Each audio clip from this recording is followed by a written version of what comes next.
전능하사 천지신 하나님 아버지를 내가 믿사오며 그 외아들 우리 주 예수 그리스도를 믿사오니 이는 성령으로 잉태하사 동정녀 마리에게 나시고 본디오 빌라도에게 고난받으사 십자가에 못 박혀 죽으시고 장사한 지 사흘 만에 죽은 자 가운데서 다시 살아나시며 하늘에 오르사 전능하신 하나님 우편에 계시다가 저리어서 산자와 죽은 자를 심판하러 오시리라. 성령을 믿사오며 거룩한 공예와 성도가 소리토는 것과 죄를 사하여 주시는 것과 몸이 다시 사는 것과 영원히 사는 것을 믿사옵나이다. 아멘. 레위기서 13장 43절에서 45절 말씀입니다. 제사장은 그를 진찰할지니 그 대머리에나 이마 대머리에 돋은 색점이 희고 불구스름하여 피부에 발생한 나병과 같으면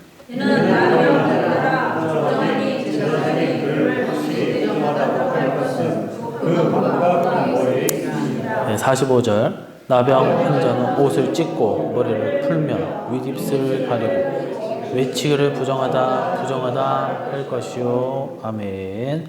할렐루야. 오늘도 하나님의 은혜가 함께 하시길 간절히 소망합니다. 자, 오늘은 레위기서 13장 43절 45절 말씀 중심으로 구약에서 말하는 이 나병 환자, 나병 환자라고 명명될 때 할 일들이라는 제목으로 하나님의 말씀을 전하고자 합니다. 우리가 계속적으로 이제 이 레위기 저희 큐티 말씀을 청년들이랑 계속 나누고 있는데 레위기서에서 보면 이 제사, 절기, 여러 정결 규례들이 이어지는 내용들로 이제 채워져 있는데 왜 우리가 예수님으로 말미암아 모든 것이 이제 간단하게 되었는데 왜 여적 우리는 이것을 알아야 되고 말씀을 보아야 되는가 이렇게 얘기를 하기도 하더라고요. 이제 창출 레미신에서 이제 호기롭게 말씀을 이번 연도에 한번 일독해보자라고 하면서 잘 나가다가 이제 민수기서부터 이제 꺾이잖아요. 그러면서 레위기서부터 이제 점점 복잡해지는 그런 얘기 나오는데 레위기서 1장에서 7장은 이제 5대 제사를 기록하고 있고 또 8장에서 10장은 또 제사장 임직에 대한 규례를 다루고 있고 또 11장 이하는 정결 규례가 계속되어져서 음식, 출산 등의 정결 규례에 대해서 다루고 있어요. 또한 13장도 그와 이어지는 하나의 맥을 형성하여 이 나병 환자 이 정결 규례에 대해서 다루고 있습니다. 그래서 오늘 본문 내용은 이 나병의 징후가 나타날 때, 백성 중에 어떤 한 사람이 나병의 징후가 나타날 때 이 제사장의 진단이 이루어지고 이후에 나병으로 진단받은 자, 확정되어지면 그들이 할 일들이 있다라는 거예요. 그래서 우리는 오늘 이 그들이 나병 환자가 되었을 때 이 할 일을 살펴볼 때 제사장에 의해서 부정하다라고 진단받은 나병 환자가 할 일들이 무엇이며 그리고 우리가 왜 그것을 알아야 되고 그 의미가 무엇인지를 함께 살펴볼 때 큰 깨달음과 은혜가 함께 하시기를 간절히 소망합니다. 자, 확정을 받았습니다. 자, 그러면 첫 번째로 어떻게 해야 되는가? 45절 말씀 보니까 나병 환자는 옷을 찢고 머리를 풀며 윗입술을 가려야 된다라고 했습니다. 근데 머리를 풀고 윗입술을 가려야 됩니다. 첫 번째로 부정하다라고 진단받은 나병 환자는 머리를 풀고 윗입술을 가리는 태도를 취해야 한다라고 했습니다. 이는 죄를 회개한 자가 자기의 죄를 슬퍼할 줄 알아야 된다라는 것. 나병이란 영적으로 이 죄를 뜻하고 있습니다. 그리고 죄로 인해 내려진 하나님의 그에 따른 결과물로 인해 그 형벌을 의미하고 있다는 거죠. 즉 죄의 확정이며 이 심판과 형벌의 확정이라는 거예요. 이렇게 명확하게 죄인으로 확정된 사람, 심판이 확정된 사람에게는 다른 길이 없어요. 그가 취할 최선의 태도는 바로 죄를 인정하고 회개하고 용서를 구하는 것뿐이다라는 거예요. 오늘 본문은 이와 관련해 나병 환자가 머리를 풀어야 한다라고 했어요. 또 윗입술을 가리라 하였습니다. 이 모든 행위는 이 처절한 슬픔의 표현, 비통함의 표현입니다. 이 구약 당시로서는 이 저주스러운 나병, 오늘날도 거의 완전한 치유가 어려운 거의 불치병으로 알고 있는데, 이 저주스러운 나병에 걸리면 이 비통한 처지, 이 극한 고통의 이 처지를 슬퍼하고 또 내가 계속적으로 가족들과 떨어지면서 비참한 나날을 보내야 된다는 거예요. 그리고 이는 신약으로서는 죄인이 죄를 회개하고 죄에 대한 슬퍼하고 비통해야 한다는 거예요. 그래서 여기서 머리를 풀다 해서 이 풀며로 번역된 히브리 어문표는 파라라는 단어를 씁니다. 이 단어는 발가벗기다 그리고 거절하다라는 의미가 담겨져 있어요. 그러니까 머리카락은 이 사람의 영광을 나타내기도 합니다. 그래서 이 일을 풀어 헤치는 것은 자기 부인의 자기 거절의 의미가 있다라는 거. 그러니까 내 자신을 내려놨다라는 거.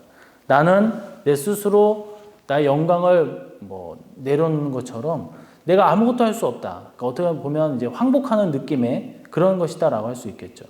그래서 오늘 나병 환자 또는 나병으로 진단받는 자가 먼저 취해야 할 행동은 바로 머리를 풀고 윗입술을 가리는 이 행동은 바로 이 같은 이 죄인된 우리들이 죄에 대해 비통함과 죄를 슬퍼하는 그 범죄한 것에서 후회하고 처절하게 아파해야 하는 것을 가르쳐주고 있다는 거예요. 성경은 눈물을 뭐라고 그럽니까? 어떤 참회의 상징, 회개의 증거, 그 사람의 어떤 약한 부분을 끌어내리고 용서를 구하고 무릎을 꿇고 나보다 위에 있는 자에게 기는 거예요. 내려놓는 거예요. 흔히들 악어의 눈물이라고 하여 거짓 슬픔도 말하지만 대개의 경우 성경에서는 눈물이라 하면 진실함을 얘기하고 있어요. 애통함의 표시로 나타내고 있습니다. 이스라엘을 구한 믿음의 영웅이며 백성을 사랑한 왕이었던 다윗이 한때 마음이 무너져 간음이라는 그런 죄를 저지르고 이를 가리고자 더 큰 죄를 계속적으로 연쇄적으로 지었어요. 하지만 하나님은 이를 똑똑히 보고 계셨고 그 죄를 들추어셨답니다. 막 숨기려고 다윗은 막 더 숨기려고 애썼지만 하나님은 그럴수록 더 드러냈다라는 거예요. 이에 다윗은 어떻게 했습니까? 매일 눈물로 침상을 띄운다 하며 처절하게 죄를 회개했다라는 거예요. 시편 6편 6절의 말씀을 보면 내가 탄식함으로 피곤하여 밤마다 눈물로 내 침상을 띄우며 내 요를 적시나이다. 다른 한편으로 그는 밧세바와 범죄 후 마음을 다해 회개하며 상하고 통회하는 그런 심령으로 하나님 앞에 은혜와 용서를 구하고 또 구했더라. 시편 51편 7절 말씀을 보면 하나님께서 구하시는 제사는 상한 심령이라. 하나님이여 상하고 통회하는 마음을 주께서 멸시하지 아니하시리이다 라고 했어. 우리도 우리의 죄에 대해 우리가 죄인된 이 비통한 상황에 대해 아파하고 울 수 있고 또 슬퍼할 수 있는 그런 성도들이 되어야 된다는 거예요. 거기에서부터 회복의 역사함이 시작되기 때문입니다. 신약 성경 중 사도행전을 보면 오순절에 모인 이 무리들에게 베드로가 예수님을 하나님의 아들이라 증언하며 거기 모인 자들이 의롭고 거룩한 분을 십자가에 못 박아 죽였다. 한 사람 한 사람 너희들이 예수님을 죽였다라고 그들의 죄를 들춰내며 직격탄을 날렸다. 이러한 주의 종의 증언을 받은 사람들 어땠습니까? 자신들의 죄가 얼마나 중한지를 깨달으면서 그들은 어찌할꼬 하면서 후회하며 그 죄를 개탄하였다는 거예요. 그 내용이 사도행전 2장 37절의 말씀이에요. 그들이 이 말씀을 듣고 마음에 찔려 베드로와 다른 사도들에게 물어 이르되 형제들아 우리가 어찌할꼬 하거늘 이라면서 가슴을 치며 후회했다라는 거예요. 우리도 범죄에 대해 죄를 깨달을 때 죄를 회개해야 할 때 그렇게 해야 될 줄로 믿습니다. 어찌할 거라고 하며 울 수 있어야 된다는 거예요. 상하고 통회하는 심령으로 이 온 마음으로 내가 죄를 슬퍼해야 된다는 거예요.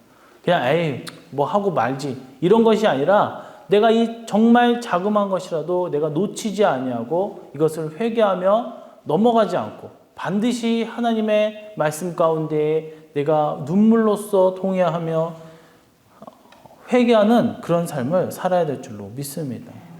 우리 한국교회사에서 잊을 수 없는 사건이 있다면 아마 평양 대부흥이라고 할 수 있어요. 당시 평양의 장대현 교회는 1906년 여름에 이 하디라는 선교사가 왔어요.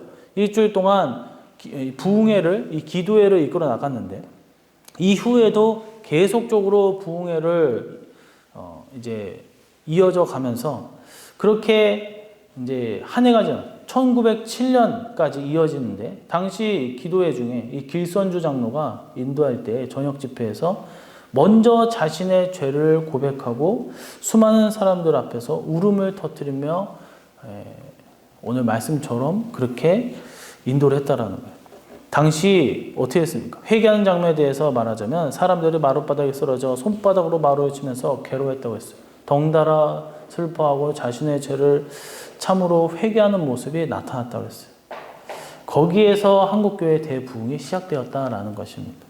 오늘 말씀에서 부정하다 진단받은 나병 환자가 할 일들 중엔 첫째 내용이 뭐예요? 머리를 풀고 윗입술을 가리는 것, 바로 이런 의미가 담겨져 있다는 거예요. 죄를 지은 자, 죄를 깨달은 자, 죄를 회개한 자는 마땅히 죄를 슬퍼하며 하나님 앞에 진정으로 회개하는 모습을 보여줘야 될 것입니다. 두 번째입니다. 나병의 진단을 받은 자, 확정된 자는 첫 번째로 머리를 풀고 윗입술을 가려야 한다고 했어요. 이는 죄를 깨닫고 죄인이 죄를 슬퍼할 줄 알아야 된다 했어요. 그러니까 죄가 죄인 줄 알아야 된다는 거죠. 두 번째는 부정하다 외친다라고 했습니다. 45절의 말씀을 보니까 하반절이죠. 부정하다 할 것이요 라고 그랬어요. 부정하다라고 하는 것은 이는 죄를 회개한 자가 죄를 자백해야 함을 의미한다. 내가 내 입술로 고백하는 거예요. 나 그냥 회개합니다. 하나님 아버지. 이렇게 끝내는 것이 아니라 무엇을 잘못했는지 진심으로 내가 끌어내서 용서를 구해야 된다는 거예요. 사람들이 죄에서 돌이켜 바르게 살기 위해서 한 첫 번째 단계는 뭐예요? 이 마음의 단계예요. 마음으로 죄를 뉘우치고 죄를 아파하고 죄에 대해 슬퍼하는 거예요. 이렇게 마음으로 죄에 대한 바른 자세를 갖추었다면 그 다음으로는 행동을 보여주어야 된다는 거예요. 자기의 죄를 고하고 자백하는 거예요. 오늘 본문에서 나병의 진단을 받은 자가 자기 자신에 대해서 부정하다라고 한 것은 바로 이러한 죄의 고백을 갖고 있다는 거예요. 여기서 부정하다로 번역된 히브리어 원문 표현은 타메라는 단어를 씁니다. 이 단어는 더러워지다, 오염되다, 그리고 철저히 부패하다라는 의미가 있어요. 즉 죄를 깨닫고 죄를 회개한다면 거기에 대해 아무런 변명이나 미련도 두지 말고 어떠한 핑계도 대지 말아야 된다는 거예요. 그 모든 죄가 더러워졌다고, 오염되어졌다고, 그로 인해 철저하게 부패되었다고 고백하며 인정해야 된다는 거예요. 앞서 말씀드린 다윗을 다시 한번 생각해 보면 다윗은 하나님께서 보내신 나단 선지자가 자기의 죄를 지적할 때 어떻게 했습니까? 당시 나단은 다윗의 죄를 악한 부자에 비유하였는데 한 성읍에 두 사람이 있었다고 했어요. 한 사람은 부하고 부족함이 없었어요. 그러나 한 사람은 가난하였고 자기가 있는 돈 없는 돈 털어서 암양, 새끼 암컷 양을 사서 자기 그 자식 마냥 섬세하게 키웠어요. 온갖 정성을 부어서 키웠단 말이에요. 부자는 어떻습니까? 그 새끼 양이 뭐든 소, 양 이런 여러 가지 가축들이 많았단 말이에요. 부자였어요. 그런데 어느 날 이 부자한테 손님이 찾아와서 손님을 딱 대접하려고 하니까 자기의 가축으로 잡아서 대접을 하려니 아까운 거예요. 그랬더니 그 가난한 자의 암양 새끼를 뺏어가지고 그 손님에게 대접했다라는 거예요. 이 내용이 사무엘하 12장에 보면 나와요. 이 말을 들은 다윗의 반응은 어떻습니까? 자기 자신을 놓고 비유한 줄도 모르고 이 노발대발하면서 이런 쳐 죽일 녀석 이러면서 그런 놈이 있으면 당장 사형시켜야 된다. 이렇게 얘기를 한다는 거예요. 이에 나단은 어떻습니까? 다윗을 향해 그 말을 하자마자 그 사람이 바로 당신입니다. 라고 딱 지적을 하잖아요. 자신의 음란함으로 정욕을 채우고자 자기의 집에 얼마나 여러 첩들이 많았습니까? 부인들이 많았어요. 그럼에도 그것이 눈에 들어오지 않고 남의 집의 아내와 가늠한 중범죄를 직거한 거예요. 이에 대해 다윗은 어떻게 했습니까? 사무엘하 12장 13절의 말씀을 보니까 다윗이 나단에게 이르되 내가 여호와께 죄를 범하였노라 하며 나단이 다윗에게 이르되 여호와께서 당신의 죄를 사하셨나니 당신이 죽지 아니하려니와. 이 무서운 말이죠. 이 회개를 안 하고 사울처럼 변명을 했다 한다면 죽을 수도 있었다라는 거예요. 내가 여호와께 죄를 범하였노라. 이것이 다윗의 고백이었다라는 거예요. 여러분, 우리도 죄를 지었다면 어떠한 핑계도 대지 말고 죄에 대해 어떠한 미련도 갖지 말고 제가 하나님께 범죄하였나이다 라고 할 수 있는 그 믿음이 있어야 될 줄로 믿습니다. 이것도 믿음이라는 거예요. 그렇게 말할 수 있는 것도 용기고 믿음이다라는 거예요. 그렇게 말하지 못하는 사람은 믿음이 없다라고 할 수가 있어요. 오늘 말씀에 나병으로 진단받은 자가 자기 스스로에 대해 부정하다라고 부르짖었듯 우리도 범죄에 대해 핑계대지 말고 감추어 두지 말고 하나님 앞에 이실직고해야 될 줄로 믿습니다. 최근 뉴스에 보면 계속적으로 하루가 멀다 하고 막 뭐 크고 작은 사건들이 막 발생하잖아요. 고위급 정치인들, 또 공무원들, 그들의 범죄가 종종도 아니고 그냥 계속적으로 막 보도가 되고 있어요. 누가 봐도 명백하고 증거가 나오는 것 같은데도 불구하고 그러면 발생이 뭐예요? 그로 인해 죽어나가고 감옥 가는 사람도 있어요. 하지만 그들 중 대다수는 보세요. 당사자가 아니라 대개 아랫사람들이에요. 물론 그들도 죄와 직간접적으로 어느 정도 관련이 있지만 범죄의 직접 당사자와 비교할 때 억울한 일이 참 많이 있을 수도 있어요. 그리고 죄를 지은 자들 중에는 자기 죄가 드러나지 않음으로 인해 또는 법의 단죄를 받지 않아 여전히 처벌받지 않고 살아가는 일도 얼마나 많습니까? 그들은 자기가 행한 일과 무관하게 자기가 서 있는 위치를 내세우며 여전히 당당하는 거예요. 뻔뻔하게 이를 데 없는 모습이라는 거예요. 언론은 이 같은 행동에 대해 꼬리 자르기라고 풍자하고 있어요. 도마뱀이 붙잡혔을 때 본체, 몸통은 도망가 버리고 꼬리만 내어주고 도주한다는 거예요. 이에 대해 소위 유전무죄, 무전유죄라는 말도 있어요. 돈이 있으면 죄를 지어도 죄가 없고 죄를 짓지 않아도 돈이 없으면 죄를 뒤집어 쓴다는 말이에요. 참으로 비극적인 일, 개탄스러운 일이 아닐 수 없습니다. 그러나 여러분, 우리 하나님 앞에서는 모든 죄가 밝히 드러나게 된다는 거예요. 가장 좋은 길을 이를 자백한다라는 거예요. 오늘 나병으로 진단받은 자가 부정하다라고 외쳐야 하는 것은 바로 이처럼 죄를 지은 자, 죄를 깨달은 자는 죄를 슬퍼해야 할 뿐만 아니라 죄를 자백해야 함을 가르쳐주고 있습니다. 지금 당장 내가 그거 안 한다고 해서 살 수 있겠죠. 내일도 살 수 있겠죠.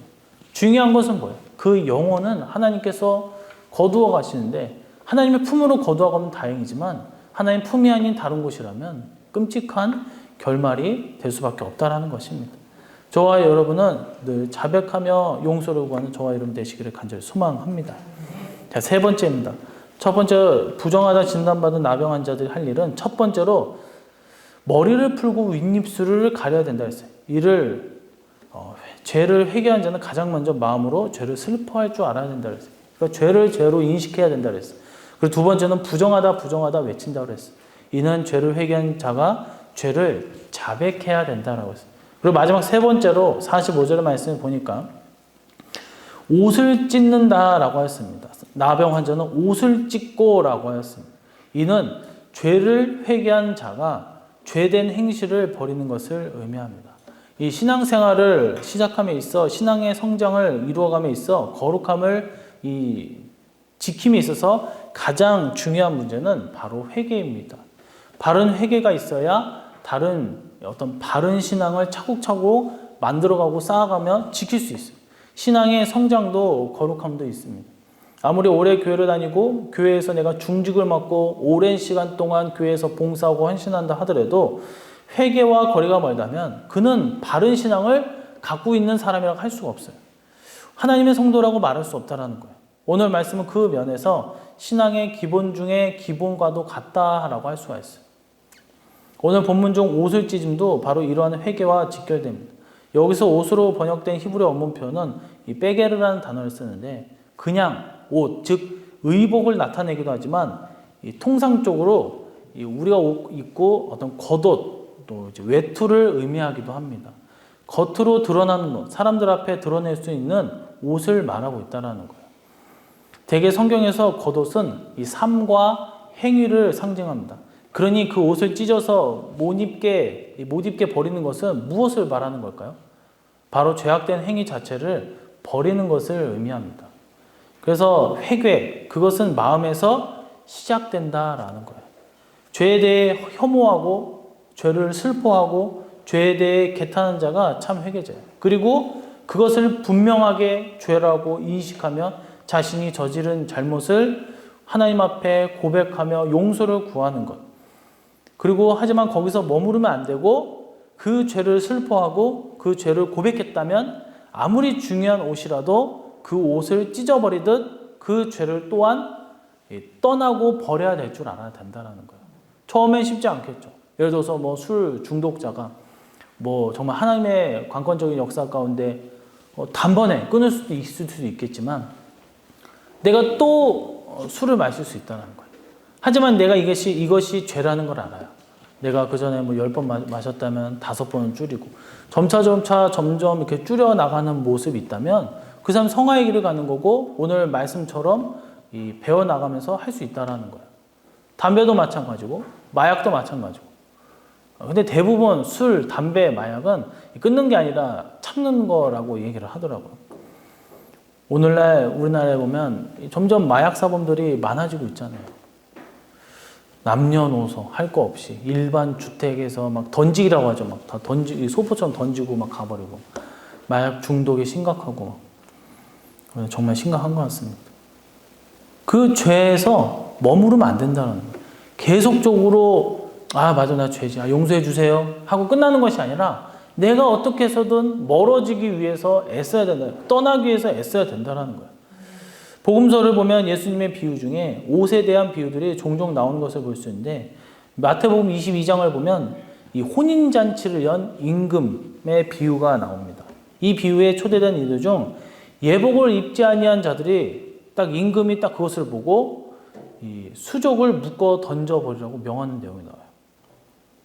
이르되 친구여 어찌하여 예복을 입지 않고 여기 들어왔느냐 하니 그가 아무 말도 못하거늘 임금이 말하되 그 손발을 묶어 바깥 어두운 데에 내던지라 거기서 슬피우며 이를 갈게 되리라 하니라. 그러니까 뭐예요? 감옥에 던져버리라는 거예요. 다시 말해서 음부로 던져버리고 지옥으로 내가 던지라는 거예요. 여기서 의복을 입지 않았다는 것은 입술로 이 믿음을 말해요. 하나님 앞에 내가 찬양합니다. 하나님 아버지 내가 장로로서 목사로서 하나님 앞에 영광 올립니다. 막 의복은 뭐 우리가 막 뭔가 화려한 것 같아요. 뭔가 대단한 것 같아요. 하지만 그 속은 진정성이 없다라는 거예요. 가짜 믿음이라는 거예요. 똑같다라는 거예요. 의복을 입지 않았다는 것은 믿음을 말하는 것 같지만 삶이 전혀 바뀌지 않았다라는 것을 의미한다라는 거예요. 죄에 대해 슬퍼한다고 하고 죄를 고백한다고 했어요. 그럼 죄를 버려야 하는 그런 작업을 해야 되지만 여전히 그걸 끌어안고 살고 있다라는 거예요. 세상을 내가 단절하지 않고 세상을 여전히 사랑하고 세상에 동화되어져 있다라는 거예요. 다른 한편으로 누가복음 15장을 보면 우리가 잘 아는 탕자 비유도 나옵니다. 이 비유는 탕자가 아버지를 떠나 허랑방탕한 삶을 사는 것으로 시작하는데 이는 뭐예요? 범죄의 모습, 세상과 하나가 된 모습이잖아요. 그렇게 허랑방탕하던 탕자가 뉘우치고 아버지께 오는데 이는 죄를 회개하는 것을 의미한다는 거예요. 이렇게 죄를 회개하고 돌아온 탕자에게 아버지는 제일 좋은 옷을 입히게 돼요. 누가복음 15장 22절 말씀이에요. 아버지는 종들에게 이르되 제일 좋은 옷을 내어다가 입히고 손에 가락지를 끼고 발에 신을 신기라 라고 했어요. 여기서 제일 좋은 옷은 회개 이후의 믿음의 삶, 예수님을 본받는 의의 삶을 나타내고 있어요. 탕자가 아버지가 준 옷을 입지 않고 누더기 옷을 입었어야 되겠습니까? 마찬가지예요. 죄를 회개했다면 이 죄악된 행실을 버리고 믿음의 삶을 살아야 된다는 거예요. 우리가 믿음의 옷을 의의 옷, 의복을 입어야 된다라는 겁니다. 최근에 얼마 전이죠. 5.18 희생자들의 무덤에 있는 곳에 이 전두환 전 대통령의 손자 전우원 씨가 광주 5.18 사태 당시 희생당한 이들의 묘비를 이 자기 겉옷을 이제 벗어서 이제 딱 이렇게 해가지고 닦는 장면이 나와요. 당시 전우원 씨는 자기가 가진 것 중 가장 좋은 것이어서 그걸로 묘비를 닦았다라고 고백했어요. 그러면서 자기에게 더 좋은 곳이 있다면 그것으로 했을 것이라고 얘기를 해요. 그는 물론 직접적으로 광주의 그런 희생자들에게 가해를 가한 가해자는 아니에요. 하지만 자기 가족들이 저지른 악행에 대해서 또 그 잘못에 대해서 뉘우치지 않고 사과하지 않는 것에 대해서 자기라도 그렇게 하겠다고 또 지금도 활동하고 있다고 합니다. 뭐 어떠한 마음을 품고 하는지는 모르겠지만 대단한 용기죠. 가족들의 그런 어떤 멸시와 가족들의 이제 적이 되어버렸잖아요. 우리는 그가 벗은 겉옷을 보며 겉옷으로 묘비를 닦는 장면을 보며 잘못을 돌이키는 모습에 하나의 신뢰를 볼 수 있다라고 할 수 있습니다. 아무리 자기에게 소중한 것이어도 자기가 잘못된 것을 바로잡고자 닦는 수건으로 사용하였어요. 우리도 그릇된 것, 잘못된 것에 대해 그와 같은 자세를 가져야 될 줄로 믿습니다. 나병 환자가 그 겉옷을 찢는 것은 곧 죄인이 죄를 슬퍼하고 죄를 고백하고 또 그 이후에 죄된 행실을 버리는 것을 의미하듯 우리도 참 회개의 삶을 나아가야 될 줄로 믿습니다. 이제 말씀을 맺도록 하겠습니다. 이 부정하다 진단받음으로 자기가 나병 환자임을 깨달은 이들은 곧 자신의 죄인임을 아는 자들을 의미한다 했어요. 곧 회개하는 자들이라 할 수 있어요. 나병 환자들이 할 일 중 첫 번째는 머리를 풀고 윗입술을 가린다고 했습니다. 이는 죄를 회개한 자 가장 먼저 마음으로 죄를 슬퍼할 줄 알아요. 그러니까 죄를 죄로 인식한다는 거예요. 두 번째는 부정하다라고 했어요. 이는 회개한 자가 죄를 입술로 자백하는 거예요. 그리고 마지막 세 번째로 옷을 찢는다고 했어요. 이는 죄를 회개하고 자백하고 거기서 끝나는 것이 아니라 행동으로 보여주는 하나님 앞에 내가 이 죄를 멀리하기 위해서 멀어지고 또 짓지 않기 위해서 또한 거룩하게 살기 위해서 애쓴다라는 거예요. 이를 위해 죄를 마음으로 슬퍼하고 입술로 고백하며 늘 세상의 삶 하나씩 버릴 줄 아는 그런 삶을 살아야 된다는 거예요. 그렇게 할 때에 저와 여러분은 주님께서 원하시는 삶, 또 하늘의 영광만을 바라보고 또 믿음의 지체, 공동체를 만들어가는 주님의 참된 자녀들이 되시기를 주님의 이름으로 간절히 축원해 드립니다. 다 같이 기도하도록 하겠습니다. 오늘은 부정하다 진단받음으로 나병 환자가 먼저 할 일에 대해서 우리가 살펴봤습니다.